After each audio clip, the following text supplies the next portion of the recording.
Welcome all. आज हम लोग क्या देखने वाले हैं इस वीडियो में कि जिन जिन लोगों ने जैम क्वालिफाई कर लिया है अब उनको एप्लीकेशन फॉर्म को फिल करना है। तो आज की वीडियो में हम देखेंगे कि आपको जो एप्लीकेशन फॉर्म फिल करना है उसका क्या प्रोसीजर होना चाहिए, किस किस तरीके से आप उसको करेंगे और क्या क्या पॉइंट्स हैं जो कि आपको बहुत ध्यान से देखना है और उसी के अकॉर्डिंगली आपको अपना फॉर्म फिलअप करना है। बेसिकली ये जो वीडियो होगा ये तो इन जनरल तो है ही है कि जैम का फॉर्म कैसे फिल करते हैं, बट हमने इनको एम्फेसिस दिया है as in terms of geology. तो जैम जियोलॉजी के जो स्टूडेंट जो फॉर्म करने वो फिल करने वाले हैं उनके लिए इसमें थोड़ा ज़्यादा डिटेल होगी, बट इन जनरल भी अगर आप इसे रेफरेंस लेना चाहते हैं तो इस वीडियो का आप यूज़ कर सकते हैं जैम 2021 के एडमिशन फॉर्म को फिल करने के लिए। तो चलिए बगैर कोई टाइम वेस्ट किए चलिए स्टार्ट करते हैं कॉन्फिडेंट लर्निंग।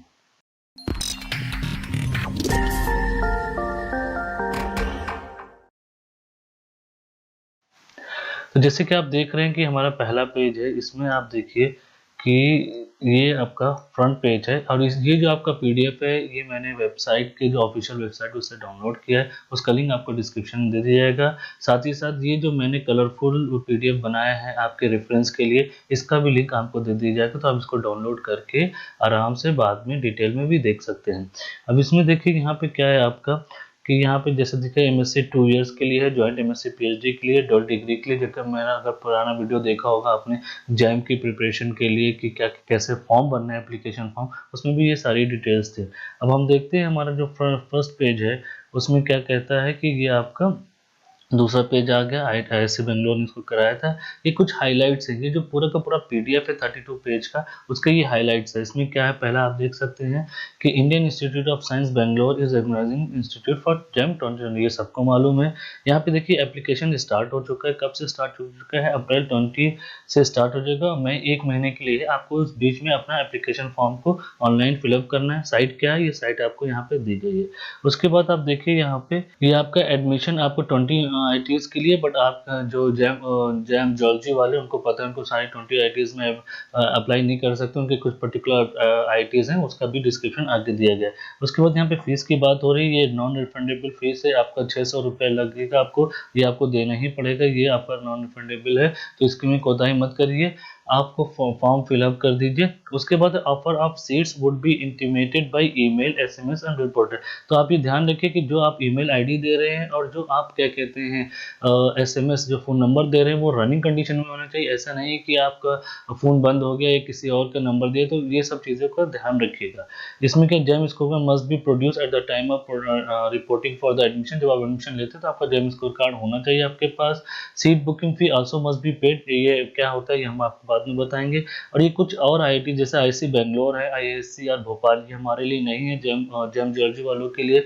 और कुछ सेंट्रलाइज्ड यूनिवर्सिटीज़ है जो जैसे कि एनआईटीज़ हो गई और सीपुर हो गया, ये अलग से आपका ये जैम का स्कोर कार्ड तो यूज़ कर सकती हैं, बट उनके क्या प्रोसीजर होंगे वो अलग होगा।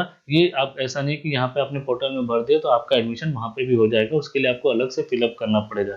एप्लीकेशन कैन बी सबमिटेड, यहाँ से स्टार्ट हो जाएगा onward after paying the fees. Fees आपको जो पे करना है उसके बाद ये स्टार्ट हो जाएगा। However the option for filling up, ये ओपन रहेगा अप टू, जैसे कि मैंने यहाँ पे बताया कि अप टू 20 ऑफ मई तक ये ओपन रहेगा। अब देखते हैं नेक्स्ट पेज में क्या, ये आपका कंटेंट है, कंटेंट के हिसाब से दिया गया है। तो उसके बाद देखते हैं अब यहाँ पे इंट्रोडक्शन मैंने बहुत सी चीज़ें हाईलाइट की हैं जो कि मेन पॉइंट है, आप ताकि जल्दी से जाकर इसको रेफरेंस पॉइंट से यूज कर सकते हैं।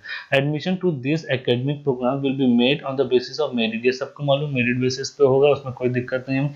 ये टेबल 1 2 3 करके दिया गया, हर एक टेबल पे अलग अलग चीज़ है, वो भी हम डिटेल में देखेंगे। फिर आईसी बेंगोल, आईसी सीपुर, ये अलग से नोट टेबल दी कि यहाँ पे जाने के लिए आपको क्या करना पड़ेगा, जो जैसे सेंट्रलाइज यूनिवर्सिटी है वहाँ पे जाने के लिए आपको कैसे वहाँ का फिलअप करना पड़ेगा। एडमिशन तो resulting sharing institute will not be through the common joint admission process. ये जो एडमिशन प्रोसेस जो हम अभी करेंगे एडमिशन, ये आपके जो इंस्टीट्यूट है जो कि जैम का स्कोर कार्ड लेकर आपको एडमिशन देते हैं उनके लिए अलग फिलअप होगा। अब यहाँ पे जनरल इन्फॉर्मेशन में हम देख सकते हैं, जनरल इन्फॉर्मेशन के लास्ट डेट ऑफ रेक्टिफिकेशन। अब देखिए क्या होता है, कभी कभी लड़के फॉर्म को गलत भर देते हैं, जो फॉर्म जब गलत भरते हैं तो उनको कहते हैं सर ये गलत हो गया वो गलत हो गया, तो उसका भी रेक्टिफिकेशन का आपको दिया कि 25 मई तक आप उसको रेक्टिफाई कर सकते हैं। जब 25 मई तक आपका रेक्टिफाई हो जाए तो उसके बाद आप उसको बट रेक्टिफिकेशन मतलब ये नहीं कि आप बार बार उसको रेक्टिफाई करते ही रहे, तो आप पहले ही उसको कायदे से फॉर्म भरिए। अब आप यहाँ पे देख लीजिए कि आपको जो फॉर्म भरना है उसके लिए मैंने क्या बताया था, पहले भी मैंने अपने क्या क्या टेलीग्राम में दिया कि आप डेस्कटॉप पे एक फ़ोल्डर बना लिए, एक फ़ोल्डर बना के उसमें सारे फॉर्म जो आपको एप्लीकेशन अपलोड करना है, जो जो डॉक्यूमेंट्स अपलोड करना है, उसको आप सीरीज़ वाइज़ 1, 2, 3 करके नंबरिंग करके डेस्कटॉप पे ही फ़ोल्डर बना लिए। मगर कट पेस्ट मत करिएगा, कॉपी पेस्ट करिएगा कि आपका ओरिजिनल डॉक्यूमेंट आपकी जगह पे मौजूद रहे। और इन सारे ही डॉक्यूमेंट्स को आप अपने मेल आईडी पे भी, जीमेल आईडी या कोई भी मेल आईडी या गूगल ड्राइव पे रख ली कि मान ली कभी कहीं पे आपको अर्जेंसी में एक्सेस करना पड़े तो आप उसको एक्सेस कर सके, और अपने मोबाइल में भी एक फोल्डर बना के उसको रख लीजिए। अब देखिए, candidate should note that the mere appearance in JAM exam और being in the merit list. इससे आपको मालूम है कि अगर आपने जैम पे अप्लाई किया है और क्वालिफाई भी करते, जरूरी नहीं है कि आपको सीट मिल जाएगी आपके मनपसंद। वो डिपेंड करता है कि वहाँ पे आपके रैंक बेसिस पे ही वहाँ पे मिलता है। The list of academic programme, number of seat, eligibility requirement. यहाँ पे देखिए सबसे मेन इंपॉर्टेंट पॉइंट है एलिजिबिलिटी रिक्वायरमेंट, कि आप एलिजिबल हैं कि नहीं। जैसे आईआईटी बॉम्बे में कुछ और कंडीशन होगी जैम जूलॉजी वालों के लिए, और क्या कहते हैं भुवनेश्वर के लिए और होगी। वो सारी चीज़ें देखेंगे कि और वो सारे के सारे नॉर्म्स अगर पूरे नहीं होते तो वहाँ फॉर्म भरने का कोई मतलब नहीं होगा। अब हम देखते हैं यहाँ पे जैसे एकेडमिक प्रोग्राम है। अब एकेडमिक प्रोग्राम कहाँ पे क्या है, जैसे मैंने आपको बताया कि हमारे लिए हमने हाईलाइट कर लिया जो जैम जियोलॉजी वालों के लिए इंपॉर्टेंट है। जैसे आईआईटी भुवनेश्वर में आप जियोलॉजी भी जा सकते हैं और एटमॉस्फेरिक एंड ओशन साइंस में भी कर सकते हैं। इसमें आपको क्या मिलेगा, ये modification modalities of for selection of PhD programme in joint MSc programme are as follow. इसमें क्या होता है कि पहले आपका एमएससी में एडमिशन दिया जाएगा, फिर आपका जब ग्रेड और क्या कहते हैं आपका सीजीपीआई अच्छा होगा उसके बाद ही आपको जाके प्रमोट किया जाएगा पीएचडी में, नहीं तो नहीं किया जाएगा। तो एक बार तो एडमिशन हो जाएगा, फिर आपके ऊपर है आप अपने रैंक अपना ग्रेड कैसे रखते हैं, उसी के अकॉर्डिंगली आपका पीएचडी में वहाँ पे वो आपको प्रमोट करेंगे अनटिल अदरवाइज अगर कुछ 19-20 होता है तो वो आपको एमएससी की डिग्री देके छोड़ देंगे।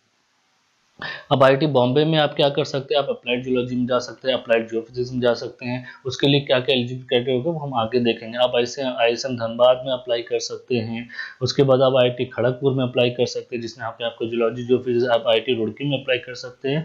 और इसके साथ साथ आपको जो एनआईटीज हैं और कुछ और जैसे आईआईएससी बेंगलोर में भी आप अप्लाई कर सकते हैं, बट थ्रू अदर चैनल, ये जैम के थ्रू। यहाँ से इस पोर्टल से नहीं होगा, उसके लिए आपको अलग से अप्लाई करना पड़ेगा। The academic program with their program course, their duration and number of seats available in appendix 1 जो होगी उसमें सारी चीज़ें इसमें कायदे से उन्होंने दी है कि क्या क्या प्रोग्राम कोड होगा, क्या होगा, वो हमने डिटेल में अभी देखेंगे। Test paper and minimum education, ये बहुत इंपॉर्टेंट है कि टेस्ट पेपर और मिनिमम एजुकेशन क्वालिफिकेशन क्या होनी चाहिए।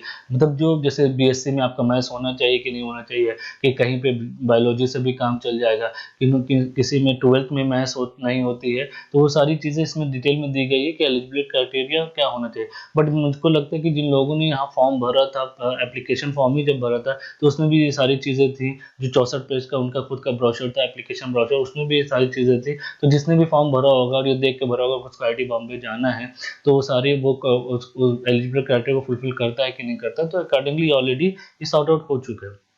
अब देखिए बैचलर डिग्री में आपका जो बीएससी होगा या बीटेक होगा, अब बीएससी में उसमें क्या होगा, देखिए विदाउट राउंडिंग ऑफ होना चाहिए। राउंडिंग ऑफ करके 55 मत करिएगा कि 54.8 हो रहा है तो ये 55 हो जाएगा, ऐसा नहीं है। आपका कितना परसेंटेज होना चाहिए, 55%, 55 होना चाहिए for general, OBC, NCL and EWS category के लिए। वेयर एज एससी एसटी और पीडब्ल्यूडी के लिए 50% भी चलेगा। और अगर आप सीजीपीआई की बात करें तो 5 होना चाहिए, 5.5। ये सारी चीज़ें ऑलरेडी उस फॉर्म में ही दिया गया था, तो इसमें कोई नई चीज़ नहीं है। ये फिर से उन्होंने रिपीट कर दिया आपके रिफ्रेशमेंट के लिए, ताकि आप फिर से इसको याद रखें। अब देखिए ये मेन पॉइंट यहाँ पे क्या है, at the time of admission all candidate must submit a fitness certificate certified from the registered medical practitioner. ये जो सीएमओ होते हैं वो आपका फिटनेस सर्टिफिकेट देते हैं। इसके साथ साथ प्रिस्क्राइब फॉर्मेट, ये जो फॉर्म दिया गया आपको 32 पेजेस का, इसमें सारे फॉर्मेट्स बने हुए हैं कि आपको अगर ओबीसी बनाना है तो क्या होना चाहिए, और पीडब्ल्यूडी वाला अगर बनाना है, फिजिकल हैंडीकैप वाला बनाना है, ये आपको फिटनेस सर्टिफिकेट, सबके उसी फॉर्मेट में बनाने हैं। और उसके बारे में बात करेंगे सेपरेटली कि अगर ना बना पाए तो क्या हो सकता है। द एडमिटेड कैंडिडेट में आल्सो, ये आप जब इंस्टीट्यूट में एडमिट होंगे तो वहाँ पे भी आपका फिटनेस सर्टिफिकेट होगा। वहाँ के डॉक्टर खुद आपको चेक करेंगे कि जो आपने सर्टिफिकेट सबमिट किया वो सही सबमिट किया कि नहीं किया। अब रिजर्व सीट क्या होगी, आप सबको मालूम है हर जगह अलग अलग रिजर्व सीट होती है। एससी एसटी की अलग होती है, ओबीसी की अलग होती है, ईडब्ल्यूएस अलग होती है, इसमें कोई वो नहीं है। चलिए अब नेक्स्ट बात करते हैं, यहाँ पे क्या है सबमिट अ कैटेगरी। अब यहाँ पे देखिए कैटेगरी सर्टिफिकेट जो जो भी आप कैटेगरी लगा रहे हैं, जैसे कि मान लिया अगर आपने कहा कि आपको आपके पास ओबीसी है तो आपको ओबीसी सर्टिफिकेट लगाना पड़ेगा। अगर आपके पास आपने जो जो भी एनसीसी इवन जो जो भी सर्टिफिकेशन आपने कहा है वो सारे के सारे के आपको फॉर्म मतलब उसका सर्टिफिकेट होना चाहिए। अगर आप कोई चीज़ कह रहे हैं एनसीसी है आपके पास या आपके पास आप हैंडीकैप हैं या फिर आपका पास ओबीसी है तो उन सारे का सारा आपका सर्टिफिकेट होना चाहिए। अगर नहीं है तो डायरेक्टली आप जनरल कैटेगरी में प्रमोट हो जाएंगे अगर आपने ये नहीं भरा है तो, ये याद रखिएगा। चलिए आगे बढ़ते हैं। इसमें क्या प्लीज रिफर टू, यहाँ पे डिसेबिलिटी, यहाँ पे आप देख लिए कि जो पीडब्ल्यूडी वाले हैं वो किस किस कैटेगरी में क्या क्या आता है, तो ये पेज जाके जरूर देख लीजिएगा क्योंकि कुछ हो सकता हो कि आपको लगता है कि आप इस कैटेगरी में आते हैं बट इस गाइडलाइंस के हिसाब से हो सकता है आप ना आते हो, या हो सकता है कि इस गाइडलाइन के हिसाब से आप आते हो। तो दोनों चीजें हैं, वैसी वर्षा है, तो इस चीज को जाके फिर से एकदम क्लेरिफाई कर लीजिए। और मैं बता दूं फॉर्म जो है भरना स्टार्ट कर दिए, लास्ट डेट के चक्कर में मत पड़िए कि लास्ट डेट तो अभी 20 मई आराम से करेंगे। ठीक है, आराम से सोता हूँ वाला हिसाब नहीं है कि सुबह उठ के फिर सोएंगे, ऐसा नहीं है। आप जितनी जल्दी हो सके फॉर्म भर दिए, और जब आप फॉर्म भरिएगा तो जो फी पेमेंट की बात आएगी उसको कभी भी रात में मत करिएगा। आप समझ लीजिए कि 11 बजे से लेके 11 पीएम से लेके सुबह 6 एएम तक इस बीच में प्लीज इसको मत करिएगा।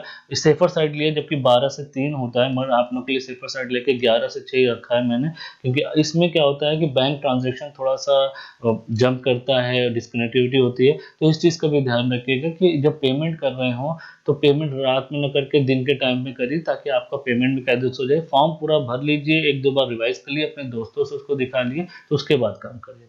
ठीक है। अब यहाँ पे एप्लीकेशन प्रोसीजर में क्या है, आपको जैसे मैंने बताया यहाँ पे आपको नॉन रिफंडेबल 600 फीस है। अब देखिए इतना फॉर्म आपने भरा उसमें पैसे लगाए तो ये नॉन रिफंडेबल चक्कर में मत पड़िए, आपको एप्लीकेशन तो भरना ही है। अब जो मेन मैंडेटरी डॉक्यूमेंट है ये तो होना ही चाहिए। ये क्या है, आपका क्लास 10 का सर्टिफिकेट होना चाहिए, 11 की मार्कशीट होनी चाहिए। यहाँ पे देखिए सर्टिफिकेट की बात करें, यहाँ पे मार्कशीट की बात करें, और marksheet of all semester years of qualifying degree. इसमें क्या ऑल सेमेस्टर, अभी यहाँ पे क्या होता है कि किसी के पास जो ऑल सेमेस्टर की मार्कशीट होती है वो उसमें दो तरह की होती है। एक तो कंबाइंड होती है, मतलब सबका एक साथ दिया जाता है, first year second year third year या सेमेस्टर का एक साथ दे दिया जाता है। अगर वहाँ पे आपको पूछता है तो ये अभी तक पता चला कि आपको अलग अलग एक ही मार्कशीट हर जगह अपलोड करनी है। अभी तक ये बोला गया है, जैम की अथॉरिटी ने ये अभी तक कहा है। अब लास्ट ईयर तो यही था, इस साल उन्होंने कुछ चेंज किया तो अलग बात है। तो आप भी यही करने की कोशिश करिएगा कि अगर आपके पास कंबाइन है तो वही कंबाइन आप first year second year third year में अपलोड कर दिए, या सेमेस्टर वाइज है तो सेमेस्टर वाइज अपलोड कर दिए। देखिए क्या होता है। अगर आपको फिर भी डाउट होता है तो आप उनको एक मेल शूट कर सकते हैं, मतलब मेल भेज सकते हैं कि सर मेरा ऐसा ऐसा इशू है। बट अब देखिए अब यहाँ पे नेशनल सर्टिफिकेशन यूज करना है कि आपकी नेशनलिटी क्या है। अब नेशनलिटी सिर्फ और सिर्फ जनरल कैटेगरी के लिए यहाँ पे कही जा रही है। उनके पास बर्थ सर्टिफिकेट होना चाहिए, वोटर आईडी कार्ड होना चाहिए, first page of the passport और स्कूल ट्रांसफर सर्टिफिकेट होना चाहिए। ओके, आधार कार्ड होना चाहिए। आधार कार्ड सबके पास है, बट एक चीज आप याद रखिए कि जब आप आधार कार्ड सबमिट कर रहे हैं या कोई भी डॉक्यूमेंट सबमिट कर रहे हैं तो उसमें जो आपका नाम हो, आपके फादर का नाम हो, एटलीस्ट ये दोनों कम से कम मैच करना चाहिए। ऐसा नहीं कि यहाँ पे आपका आधार कार्ड पे या किसी और ऑडियो में आपका नाम कुछ और है, फादर का नाम कुछ और है, और जो आपने एप्लीकेशन भरी थी उसमें कुछ और भरा है। अगर आपको लगता है कि आपका यहाँ पे नाम चेंज करा सकते हैं तो जाके जल्दी फौरन के फौरन आधार कार्ड में अपना नाम चेंज करें, क्योंकि और जो चीज़ है बर्थ सर्टिफिकेट में नाम नहीं चेंज करा सकते आप। तो इस तरीके से आपका कम से कम जो आइडेंटिटी हो उसमें नाम सेम होना चाहिए। तो बेस्ट पॉसिबिलिटी यही कि आधार कार्ड में आप आसानी से नाम चेंज करा सकते हैं। चलिए अब यहाँ पे कुछ चीज़ें कही गई हैं कि ये सारी की सारी चीज़ें आपके नेशनल सर्टिफिकेशन में नहीं आती है, जिसमें आपका राशन कार्ड है, ड्राइविंग लाइसेंस है, कॉलेज इंस्टीट्यूट आईडी है, आपका बैंक पासबुक है, पैन कार्ड है, मार्कशीट और नॉट कंसिडर्ड नेशनल सर्टिफिकेट। ये हो गया जनरल कैटेगरी की बात। जो आपके ओबीसी हैं और पीडब्ल्यूडी वाले उनके और एससी एसटी उनके लिए नहीं है, क्योंकि वो जो अपना सर्टिफिकेट बनाएंगे तो ऑलरेडी वो नेशनल सर्टिफिकेट के तौर पे कंसीडर किया जाएगा, जो कि यहाँ पे आराम से लिखा हुआ है। The photo and signature uploaded during, जो आपने जब एप्लीकेशन भरा तो उसमें जो फोटो और सिग्नेचर होनी थी उससे आपका चेहरा मिलना चाहिए। ऐसा नहीं कि उस समय कुछ और हो। हाँ, उसमें ये भी नहीं कि दाढ़ी थी तभी नहीं है तो कुछ होगा, ऐसा नहीं है। एक्चुअल में क्या होता है, कुछ एग्जाम में जब चीटिंग होती है तो मॉर्फिंग होती है। तो मॉर्फिंग दूसरे की इमेज को आपकी इमेज में मिला दी जाती है, तो उस केस में आपकी इमेज नहीं मिलती। अगर आपने मॉर्फिंग की है और फिर क्वालिफाई किया है तो बहुत दिक्कत होगी आपको एग्जाम में। चलिए, it is per whether candidate appears in the merit list of 1 or 2 test. कुछ लोग 2 चीज़ में एग्ज़ाम देते हैं, तो ये जूलॉजी वालों के लिए नहीं है। जो 2 पेपर से एग्ज़ाम जिन्होंने दिया होगा, उनके लिए ये है कि उनको सिर्फ एक ही फॉर्म भरना है। अब देखिए आपका इनकम्प्लीट एप्लीकेशन और applicant that are not supported by valid document will be rejected. Visit JAM website for more details and frequent. अब क्या होगा, यहाँ पे रिजेक्ट हो जाएगा। रिजेक्शन के बाद आपको, जिससे मैंने बोला कि 25 मई तक का टाइम है, आपको फिर से आप देखिए क्या रिजेक्शन हो क्या नहीं हुआ। तो कोशिश करिए कि रिजेक्ट ना हो, और जो भी डॉक्यूमेंट दिएगा उसको कायदे से भरिए। अगर नहीं समझ में आता है तो जल्दीबाजी मत करिए, पूछ लीजिए और अपने दोस्तों से पूछ लीजिए। और मैंने जैसे कि बताया कि डेस्कटॉप पे फोल्डर बना लिए आराम से, और उसके अकॉर्डिंग भरिए। कुछ लोग गलती से गलत डॉक्यूमेंट भर देते हैं, एमएससी की जगह बीएससी की जगह पे फर्स्ट ईयर की जगह पे थर्ड ईयर की मार्कशीट। तो उस तरीके से आप लिख दिए BSc first year marksheet, BSc second year marksheet, BSc third year marksheet, high school certification, 12th marksheet. तो इस तरीके से एक फोल्डर बना के उसमें फाइल का नाम कायदे से अच्छे से लिख दीजिए। Application form admit will be consider not be consider. जब तक कंसीडर नहीं होगा तब तक आप फीस नहीं दोगे। मान लिया आपने एप्लीकेशन फॉर्म तो भर दिया, बट आप फीस देना भूल गए, इवन सबमिट भी कर दिया, फीस देना भूल गए, इवन सबमिट तो नहीं होगा। जब आप सबमिट करेंगे तो उसको पेमेंट के लिए मांगेगा, शायद पेमेंट का ऐसा है कि वो ड्यू है, ऐसा कुछ है। तो पेमेंट जब तक नहीं होगा तब तक एप्लीकेशन को एक्सेप्ट नहीं किया जाएगा। Being in the merit list और इन, ये सब आपका है। अब रैंक एंड मेरिट लिस्ट के हिसाब से क्या होता है, the number of candidate included in the merit list depend on the total number of seats available in different academic. ये तो अलग अलग है, मैंने पहले भी आपको बताया था कि आईटी बॉम्बे में कितनी फर्स्ट 10 में ही फिलअप हो जाता है, तो ये सब कोई नई चीज़ नहीं है। अब यहाँ पे टाई ब्रेकर की बात किया जा रहा है कि वो जो रैंक दी गई है गेट में, तो किसी को लगता होगा कि अरे मेरा इनसे नंबर ज़्यादा है, फिर भी मेरी रैंक इनसे कम क्यों है ऐसा। तो रैंक वाइज क्यों दिया गया, जिसके सबसे ज़्यादा नेट के क्वेश्चन अच्छे थे उसकी रैंक उससे एज कम्पेयर टू ओवरऑल जिसने किया उससे ज़्यादा है। उसके बाद जिसका एमसीक्यू अच्छा है उसके ज़्यादा है। अगर ये दोनों में भी टाई अप होता है तो जिसकी उम्र ज़्यादा है या जिसका अटेम्प्ट ज़्यादा है, उम्र ज़्यादा है, ये बोथ करें फिर older candidates is given a better rank, क्योंकि उनका टाइम निकला जा रहा है तो उनको ज़्यादा रैंक दी गई। अब एडमिशन प्रोसीजर क्या है, आपको इस वेबसाइट पे जाना है, सबको पता है वेबसाइट पे। The application will be consider for admission only to the programme filled in the application. अब जो आपने एप्लीकेशन अपना भरा था फॉर्म, उसी के लिए आप कंसिडर हैं, किसी और के लिए कंसिडर नहीं होंगे। अपना application was provided N email, ये देखिए ईमेल आईडी और फ़ोन नंबर। प्लीज़ अच्छी सी ईमेल आईडी बनाइएगा, कोई भयानक सी जेम्स बॉन्ड टाइप की नहीं बनाइएगा, जो सिंपल सी और सोबर सी ईमेल आईडी बनाइएगा। Once an offer is receive applicant can log in, यहाँ पे आप लॉग इन कर सकते हैं, अपना पूरा कर सकते हैं। इसमें आपको 3 चीज़ मिलेगी, accept and freeze, accept with upgrade and reject and quit. इसमें क्या है, इन तीनों का हम बार बार समझ लेते हैं कि इसका क्या मतलब है। अब देखिए क्या है कि आपकी प्रेफरेंस है, जो भी जूलॉजी वाले होंगे वो चाहेंगे कि उनको आईटी बॉम्बे मिल जाए, नो डाउट, कोई दिक्कत की बात नहीं है। फिर उसके बाद हो सकता है वो बीएचयू जाना चाहे, या फिर वो क्या कहते हैं आपका आईआईटी खड़गपुर जाना चाहे, फिर उसके बाद आप आईआईटी भुवनेश्वर जाना चाहे, या फिर आप रुड़की जाना चाहें, तो ये आपकी प्रेफरेंस लिस्ट होगी। अब इसमें क्या होगा कि मान लिया आपने जितनी भी प्रेफरेंस लिस्ट दी है, आईटी बॉम्बे तो रैंकर्स को मिलेगी जिनके अच्छे रैंक होंगे। तो आप क्या करेंगे कि आप मान लिया आपको आईटी रैंक ऐसी थी कि आपको आईटी रुड़की मिल गया। अब जब आपको आईटी रुड़की मिला तो आप आईटी रुड़की जाना नहीं चाहते थे, तो इन दैट केस क्या करेंगे, उससे पहले हम केस ए की बात कर ले कि आप एक्सेप्ट एंड फ्रीज का मतलब क्या है समझ लिए। अब जो लोगों ने आईटी बॉम्बे मिला, मान लीजिए कि किसी ने आईटी बॉम्बे मिला और उसको शुभ मतलब उसको थोड़ा सा डाउट था कि नहीं मिल सकता, उसको मिल गया, अब वो बहुत खुश हो गया। तो उसने क्या किया, भाई अब हमको जो मिलना था मिल गया, मुझे जो चाहिए तो मेरा हो गया, अब मैं क्या करूंगा, मैं इसको एक्सेप्ट एंड फ्रीज कर दूंगा। तो मुझे अब इससे ज़्यादा कुछ नहीं भाई हो पाएगा, मेरा हो गया काम। तो ये आपका एक्सेप्ट एंड फ्रीज कैटेगरी में आएगा कि हाँ एडमिशन हो गया, सब कुछ हो गया। इसमें आपको फी पेमेंट करके आप आगे बढ़ जाएंगे। अब आपकी जो जब आपकी नेक्स्ट काउंसलिंग होगी तो उसमें आपको कंसिडर नहीं किया जाएगा। बट क्या हुआ कि एक बंदे को आईटी रुड़की या आईटी बीएचयू मिल गया या फिर भुवनेश्वर मिल गया, बट उसको यहाँ जाना नहीं था, बट उसको अपना एप्लीकेशन अपना फॉर्म क्या कहते हैं एडमिशन भी कैंसिल नहीं करना था।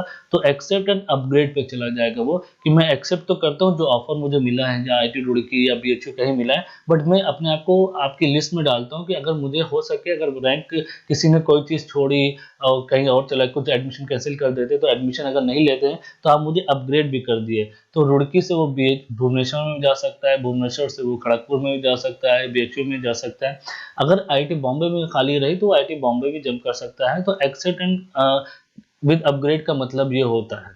तो एक्सेप्ट एंड फ्रीज का मतलब ये होता है कि आपने एडमिशन ले लिया, अब खत्म, अब आपको वो प्रमोट नहीं करेंगे। इवन कुछ लोग को बीएचयू जाना है, कुछ लोग को रुड़की जाना है, कुछ लोग को भुवनेश्वर ही जाना है, अगर उनको उनका मनचाहा कॉलेज मिल गया है तो उसको एक्सेप्ट एंड फ्रीज करके आगे बढ़ जाइए। कुछ चाहते हैं मुझे अपग्रेड करना है तो उनका उस कॉलेज में तो एडमिशन रहेगा, उस आईआईटीज में तो एडमिशन रहेगा, बट वो अपग्रेड भी हो सकते हैं। रिजेक्ट एंड क्विट का क्या मतलब कि नहीं भैया मुझे नहीं चाहिए, मुझे जो मिलना नहीं, मुझे जो मिलना चाहिए तो मुझे नहीं मिला, मैं ये एप्लीकेशन प्रोसेस को छोड़ता हूँ, मैं आगे बढ़ता हूँ, मैं नेक्स्ट ईयर देखूंगा। अब जैसे ही आप एक्सेप्ट एंड फ्रीज करेंगे, एक्सेप्ट अपग्रेड करेंगे, वो आपसे पैसा मांगेंगे। ये 10,000 रुपये फीस है, इसको आप याद रखिए कि ये 10K 10,000 रुपये फीस आपको उस समय देना पड़ेगा। जबकि जब आप एडमिशन लेंगे और इंस्टीट्यूट जाएंगे तो वहाँ के फीस में वो एडजस्ट हो जाएगा। SC/ST के लिए ये आपकी फीस 5,000 रुपया है। चालान के थ्रू नहीं होगा, ये आपका क्रेडिट कार्ड या डेबिट कार्ड के थ्रू होगा। यहाँ पे आपका लिखा हुआ है क्रेडिट कार्ड, डेबिट कार्ड और नेट बैंकिंग, आजकल सभी के पास ये चीजें हैं, तो इस चीज का भी ध्यान रखिए। ओटीपी आपका आएगा, देखिए अब मान लीजिए क्या हुआ, फॉर्म भरते थे गलती से आपने रिजेक्ट एंड क्विट दबा दिया या कुछ भी दबा दिया, तो उससे पहले आपका एक वन टाइम ओटीपी आएगा। इसलिए मैं कह रहा हूँ कि आपका जो मोबाइल नंबर हो वो एक्टिव होना चाहिए। ऐसा नहीं कि मोबाइल नंबर एक्टिव नहीं ना और आपका ओटीपी आ ही नहीं रहा। इसीलिए कह रहा हूँ दिन के टाइम में करिएगा ताकि आपका सब कुछ अच्छे से चले। चलिए, अब आपको अपग्रेड के लिए बात कर सकते हैं। अब मान लीजिए आपका क्या कहते हैं, ये काउंसलिंग 1 स्टार्ट हो गई, अब काउंसलिंग 2 स्टार्ट होती है, जिसको क्या कहते हैं ना, लिस्ट 1 में आपका नाम नहीं आया, लिस्ट 2 में आपका नाम नहीं आया, फिर लिस्ट 3 बनेगी और ये लिस्ट 3 और ये लास्ट लिस्ट होगी जो कि फाइनल होगी। तो जिस तरह आपने लिस्ट 1 के लिए पूरा काम किया उसी तरह लिस्ट 2 के लिए भी करेंगे और लिस्ट 3 के लिए भी करेंगे। और ये क्या होता है आपका, the applicant who are offering a seat can cancel the offering. 9 जुलाई से 12 जुलाई के बीच में आप इसको विड्रॉ कर सकते हैं। विड्रॉ करेंगे तो आपका 1,000 रुपये कट जाएगा और आपका 9,000 रुपये वापस हो जाएगा जो आपने जमा किया था। इन जनरल कोई नहीं करता है। आपका फिर से क्या कहते हैं, अगर सेकंड कराते हो तो अगर आपका फिर जैसे मैंने बताया कि first round, second round, third round की काउंसलिंग होगी, जिसमें जब तक वो फिल नहीं हो जाएगा तब तक होता रहेगा, बट वो जो लास्ट होगा वो आपका थर्ड राउंड की काउंसलिंग लास्ट होगी और सारे में प्रोसीजर यही रहेगा जो मैंने आपको बताया। Applicant who are not allocated receive will remain on the waiting list in the next round, जैसे हम बता रहे थे वही चीज बोलिए। During admission the photograph of the candidate captured on the day of JAM examination will be used by admitting institute for verifying the identity। आपने जो जो आपकी फोटोज पहले से उनके पास होगी वो उसी को रखेंगे ताकि आप कोई झोलझाल न कर पाए। अब एडमिटिंग इंस्टीट्यूट कौन कौन से हैं यहाँ पे आप देख लीजिए। जो हमारे जूलॉजी के स्टूडेंट हैं उनके लिए भुवनेश्वर है, बॉम्बे है, IISc धनबाद है, खड़गपुर है, रुड़की है, और आपका ये तो आईआईटीज हो गया। उसके बाद एडिशनल इंस्टीट्यूट है। अब देखिए यहाँ पे आपका IISc बेंगलोर में आपका क्या हो सकता है, IISc बेंगलोर में जूलॉजी वालों का ज़्यादा कुछ योगदान नहीं है, इसमें नहीं जा सकते। बट आप और कहाँ जा सकते हैं, आप जा सकते हैं centralise counselling for MSc MTech। This is a common platform for admission to NIT and CFTs conducted by MNIT Jaipur. ये हमारा नहीं है, हमारा कौन कौन सा है, हमारे 3 ही है यहाँ पे। NIT दुर्गापुर जहाँ पे आप डिपार्टमेंट अर्थ एनवायरमेंटल स्टडीज EE कर सकते हैं, MSc in applied geology and geoinformatics कर सकते हैं, NIT राउरकेला जा सकते हैं आप, और IIEST सीपुर जा सकते हैं। ये इसका साइट है, यहाँ पे आप जाके देख सकते हैं 2020 में वहाँ पे क्या क्या मिला था, उसको भी आप डिटेल कर सकते हैं। ये PDF मैंने जैसे बोला मैं डिस्क्रिप्शन में रख दूंगा तो आपको सहूलियत रहेगी देखने में। अब यहाँ पे सीट वाइज है, रैंक वाइज है, सब कुछ दिया गया। आपका पहला IIT भुवनेश्वर है, वहाँ पे जूलॉजी है, कितनी सीट जनरल की है, सब ये पूरी डिटेल्स में दी गई, ऑलरेडी आपके पास पहले से भी है ब्रोशर के रूप में। अब आप और देखते हैं और क्या है हमारे पास पेंडोरा बॉक्स में। स्टूडेंट, आप देखिए यहाँ पे एक स्टार बना हुआ है, ये थोड़ा इंपॉर्टेंट है। Student admitted to the joint MSc PhD program can either leave with the MSc degree after the 4th semester और joint PhD degree if she is have score minimum CGPA। जिसमें मैंने आपको शुरुआत में बोला था कि आपका PhD तब कंटिन्यू होगा जब आपका minimum CGPA as per the institute 8 या उससे ज़्यादा होगा, तभी वो आपको अलाउ करेंगे PhD कंटिन्यू करने के लिए। अब यहाँ पे एलिजिबिलिटी क्राइटेरिया, ये तो बायोटेक के लिए, तो हमारा जूलॉजी के लिए क्या एलिजिबिलिटी क्राइटेरिया वो देख लेते हैं। जब आप IIT बॉम्बे अप्लाई करते हैं तो आपका एसेंशियल सब्जेक्ट एट 10+2 क्या होना चाहिए, मैथ्स होना चाहिए, जबकि ITR में कोई रिस्ट्रिक्शन नहीं ना। अब अगर आप IIT खड़गपुर जाते हैं और जियोफिजिक्स MSc PhD लेते हैं तो तब भी मैथ्स होना चाहिए। 12th में यहाँ पे भी मैथ्स होना चाहिए। ये थोड़ा सा फिर देख लीजिए कि किन लोग का बायोलॉजी है तो उनका थोड़ा सा रजिस्ट्रेशन हो सकता है। तो बायोलॉजी वाले IIT रुड़की और आपका ये IIT भुवनेश्वर के लिए एलिजिबल हैं। मगर उसके बावजूद भी देखिए यहाँ पे एसेंशियल सब्जेक्ट बैचलर डिग्री में क्या होना चाहिए, mathematics and physics and any one of this subject amount chemistry, computer science, computer application, geology and statistics होना चाहिए। आपका यहाँ पे देख रहे हैं।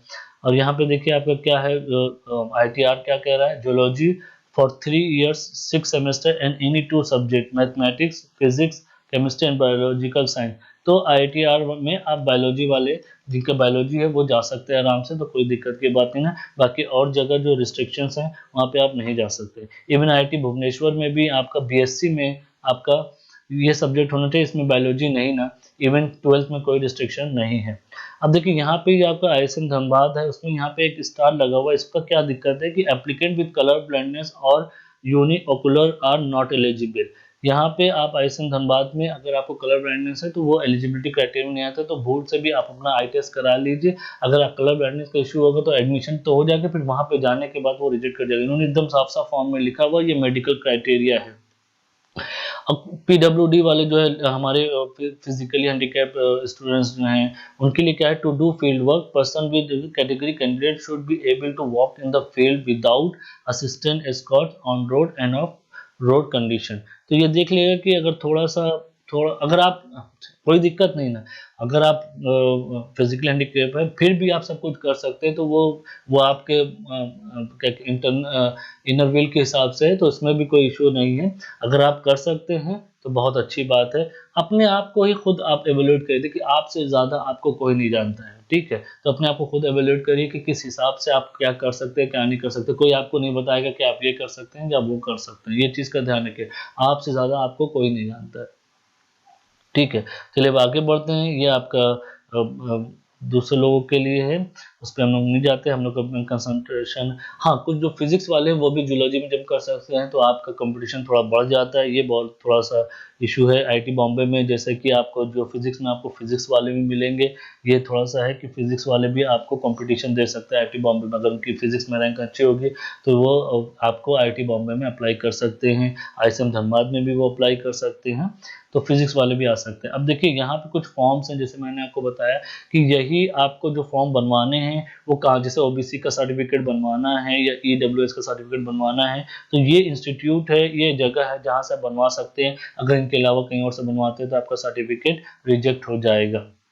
उसके बाद देखिए ये प्रोफॉर्मा दिया गया, नॉन क्रीमी लेयर क्या होता है वो सब जानते हैं। इसी फॉर्मेट के हिसाब से आपको अपना OBC सर्टिफिकेट या फिर कोई भी फॉर्म है वो बनवाना है। अब इसमें क्या होता है कि state wise, district wise, even village में जब आप तालुका में जाते कहते हैं नहीं हम इसके हिसाब से नहीं बना सकते, हमारे पास हमारा खुद का अपना फॉर्मेट है, हम इसी पे बनाएंगे। तो इन दैट केस ये बड़ा इशू है, ये चल भी रहा है, ट्विटर पे ट्रेंड भी हो रहा है कि इस केस में क्या किया जाए। तो आप इस केस में क्या कर सकते हैं, जैम अथॉरिटी के एक लेटर लिख दिए कि सर मेरे इंस्टीट्यूट इस जगह पे इन उन लोगों ने इसको बनाने के लिए मना कर दिया है, बताइए मैं क्या करूं। आप सिंपल सा मेल कर सकते हैं, ट्वीट भी कर सकते हैं, अथॉरिटी को आप ऐड भी कर सकते हैं। ट्वीट ना करके आप चुपचाप उनको मेल करिए कि आप सेलिब्रिटी नहीं है कि आपकी बात बहुत जल्दी सुनी जा सकती है। तो बेहतर यही होगा कि आप उनको मेल करिए और उनसे कहिए कि इस फॉर्मेट में वो OBC का सर्टिफिकेट या EWS का सर्टिफिकेट नहीं बना पा रहे हैं, क्या करें। इवन अगर आप जाएंगे तो तलको से बात करेंगे और एजुकेशन का चक्कर है तो आप बना देते हैं, आजकल कोई इतना इशू नहीं होता है। बट इनकेस फिर भी इशू होता है तो आप उनको एक मेल कर सकते हैं। अब देखिए डेट ऑफ इशू क्या 31 मार्च तक से के बाद का है आपका, उससे पहले का सर्टिफिकेट है तो वो आपका भाई 5 साल पहले बनवाया था, 3 साल पहले बनवाया था तो वो एलिजिबल नहीं ना। कब का इशू होना चाहिए, the date of issue of OBC NCL certificate should be after March 30, 2022, पिछले साल का भी चलेगा। अब देखिए जब आप फॉर्म को इसको प्रिंट कराएंगे तो ये लाइन मत प्रिंट कराइएगा, इसका कोई मतलब नहीं है, ये सिर्फ आपके इन्फॉर्मेशन के लिए दिया गया है। अब यार देखिए OBC एनसीएल में किस कहाँ रेजोल्यूशन में आता है तो ये सब जाके आप पूरा चेक कर सकते हैं, डेट ऑफ नोटिफिकेशन ये पूरा दिया गया है। और इवन अगर आपको नहीं मालूम है तो आप जब अपने तालुका जब डिस्ट्रिक्ट में जाएंगे वहाँ पे OBC सर्टिफिकेट जहाँ बनता है वो आपको खुद ही बता देंगे। ये आप प्रोफॉर्मा पर EWS के लिए, ये आप EWS कैटेगरी में कैसे आते हैं वो सब ये उसका प्रोफॉर्मा है, ये भी आपका 31 मार्च से है। ये कुछ इंपॉर्टेंट डेट्स हैं। Note information regarding jam paper will be send through. अब ये याद रखिए कि आपको SMS से भेजा जाएगा तो अपना मोबाइल बंद मत करिएगा। कुछ लोग की बहुत बुरी आदत है हर महीने 2 महीने 3 महीने पे नंबर चेंज करने की। प्लीज तो जैम के लिए जो नंबर दिया है उसको अपने पास ही रखिएगा, उसको चेंज मत करिएगा। अब यहाँ पे कुछ कॉन्टेक्ट डिटेल है जिसमें से आप डायरेक्टली उनको फ़ोन कर सकते हैं या उनको मेल कर सकते हैं। जैसे कि हमने बताया कोई भी इशू होता है इवन आप उनको कॉल कर सकते हैं, यहाँ पे उनके फ़ोन नंबर्स दिए गए हैं।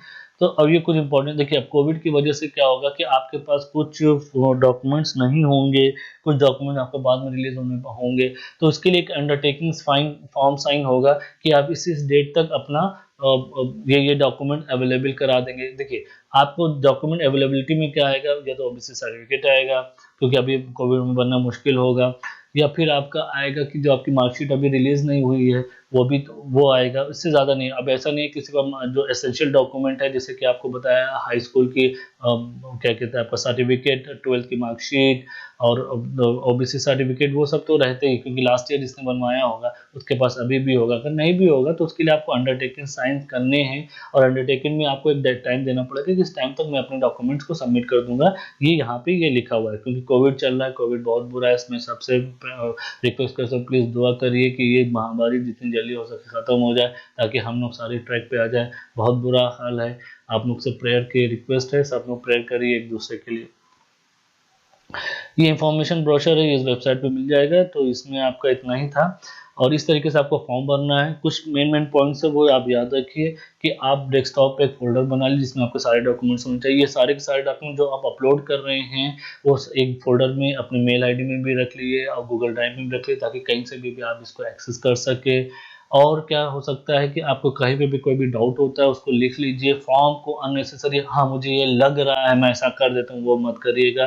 कोई भी बटन क्लिक करने से पहले उसको पूरा उसका नोटिफिकेशन देख ली कि वो जो बटन है वो क्या कह रहा है। इसने की जल्दीबाजी में आपने उसको भर दिया, फिर अरे सर मैंने तो गलत फॉर्म भर दिया, अरे सर मेरा गलत मार्कशीट अपलोड हो गया, अरे सर मेरा ये वाला फॉर्म मेरा ये वाला सर्टिफिकेट यहाँ पे अपलोड नहीं होना है। तो इसीलिए जो भी आप पीडीएफ बना रहे हैं उसका नाम लिखिए, high school marksheet, high school certificate, inter marksheet, inter certificate, OBC certificate, और एनसीसी अगर है एनसीसी सर्टिफिकेट। तो जितनी भी चीज़ें डॉक्यूमेंट सबका कायदे से नाम लिखिए, और सीक्वेंस हो सके तो सीक्वेंस में रखिए। 01 आपका high school certificate, 02 inter marksheet, OBC third पे आ जाएगी। इस तरीके से कर करके आप आराम से कायदे से डॉक्यूमेंट और उसको डेस्कटॉप पे रखिए, कहीं और मत सेव करिए ताकि ढूंढने में भी दिक्कत ना हो। और डेस्कटॉप पे भी फोल्डर का नाम लिखिए जैम डॉक्यूमेंट्स फॉर एप्लीकेशन या फॉर्म फिलअप। इस तरीके से करके रखिए, नहीं तो बहुत दिक्कत होती है, कहाँ पे रखा हुआ है, गलती से गलत क्लिक हो गया, वो सब मत करिएगा। कुछ भी क्लिक करने से पहले एक बार देख लीजिए वो कह क्या रहा है। डरिए मत, रेक्टिफिकेशन हो जाते हैं, बट रेक्टिफिकेशन में जो वो प्रोसेस में टाइम लगता है, वो जो मेंटल स्ट्रेस होता है वो बहुत बेकार होता है, उससे आपका टाइम वेस्ट होता है। ठीक है, तो इस वीडियो में इतना ही। अगर आपको कुछ और पूछना हो तो हम टेलीग्राम से आप पूछ सकते हैं, कमेंट बॉक्स में लिख सकते हैं। बेस्ट यही है कि अथॉरिटी को डायरेक्टली मेल करिए, वो आपके लिए ही बैठे हैं, कोई दिक्कत की बात नहीं। हम लोग डरते हैं कि अथॉरिटी को मेल करेंगे तो क्या होगा, वो जवाब देंगे कि नहीं देंगे, सब जवाब देते हैं, ऐसा कोई इशू की बात नहीं है। थैंक यू इस वीडियो को देखने के लिए।